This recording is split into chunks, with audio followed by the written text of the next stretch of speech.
পৃথিবীর জ্ঞানী ও গুণী ব্যক্তিদের কিছু উক্তি এই ভিডিওতে তুলে ধরব, যাতে করে এই উক্তিগুলির মাধ্যমে আমরা নিজেদেরকে উপকৃত করতে পারি। নিজেকে ভালো রাখার দায়িত্বটা কিন্তু নিজেকেই নিতে হবে, কারণ খারাপ সময়গুলোতে কেউ পাশে থাকবে না। নিজেকে কখনো নিরাশ হওয়ার অনুমতি দিও না।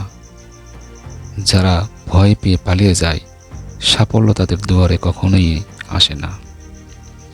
সময় এবং ভাগ্যের প্রতি কোনোদিন অহংকার করবেন না, কারণ এটা যে কোনো মুহূর্তে বদলে যেতে পারে। নিজের প্রশংসা কোনোদিন নিজে করবেন না, এই কাজ মোটেই ঠিক না। রাগ, অভিমান ও অভিযোগ বোকা ও দুর্বলরা করে। বুদ্ধিমানরা পরিস্থিতি পরিবর্তনে বুদ্ধি ও কৌশল প্রয়োগ করে। নিরাময়ের জন্য প্রয়োজন প্রশান্ত মন। আপনার মন ভালো তো সব ভালো। কোনো ঘটনার প্রেক্ষিতে সাথে সাথে প্রতিক্রিয়া ব্যক্ত করবেন না।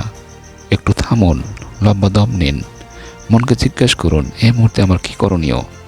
প্রতিটি কাজ শুরু হয় শূন্য থেকে, ধাপে ধাপে তা পূর্ণতা লাভ করে।